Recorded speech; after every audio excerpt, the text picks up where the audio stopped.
May matang laging nakaabang sa galaw ko, parang CCTV na laging nakatutok sa trabaho. Bawat kilos ko may kwento sa isip mo, parang hinihintay mong bumagsak ako. Hindi ka naman kasama sa bawat laban, pero sa bawat tagbang kunwari ang nakatingin lamang. Parang gusto mong may makita kang mali, para ipakita sa lahat na ikaw ang hari. Pero bakit kailangan mong maghintay ng sablay, para lang masabi mong ako'y walang silbit sablay? Hindi ko naman hinahamon ng kataasan mo, pero parang gusto mong ako'y madapa sa mundo.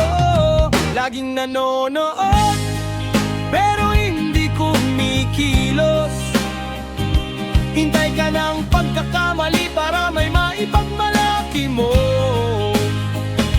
Gusto mong makita akong bumagsak sa lupa, para ikaw ang itaas at kami ang tanga. Laging nanonood, pero wala kang ambag. Sa likod ng ingay mo, puro hangin at yabang.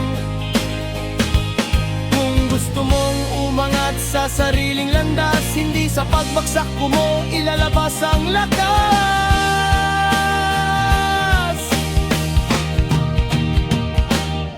Trabaho ko'y tahimik, pero mata mo'y maingay. Parang bawat galaw ko gusto mong sirain. Hindi ka ba napapagod sa kakabantay sa buhay ko na hindi mo naman pag-aari? Akala mo siguro pag nadapa ako, ikaw na ang tataas sa trono mo. Pero hindi ganyan ang tunay na galing. Hindi sa pagdaw ng iba umiikot ang winining, kasi hindi ko rin kontrol ang paningin mo. Kung puro mali ang gusto mong makita sa mundo ko, pero sana maintindihan mo rin, hindi ko kailangan bumagsak para lang gumaling.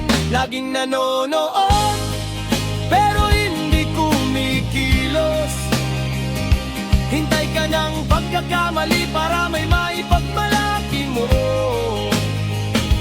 Gusto mong makita akong bumagsak sa lupa, para ikaw ang itaas at kami ang tanga. Laging nanonood, pero wala kang ambag. Sa likod ng ingay mo, puro hangin at yabang. Kung gusto mong umangat sa sariling landas, hindi sa pagbagsak mo ilalabas ang lakas.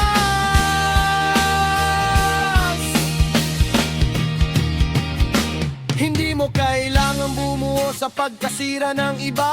Hindi mo kailangang maghintay ng pagkadapa. Kung tunay kang magaling, pakita mo ngayon. Hindi yung sa likod ka lang ng pagkabagsak tumutunog. Laging nanonood, pero hindi kumikilos. Ngayon malinaw na kung sino ang totoong walang direksyon. Kung ako'y madapa, babangon pa rin ako.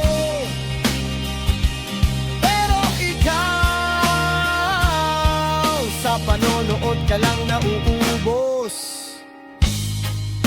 Tigil na sa panonood kung wala kang gagawin. Dahil ang totoong galing hindi naghihintay ng pagkatalo ng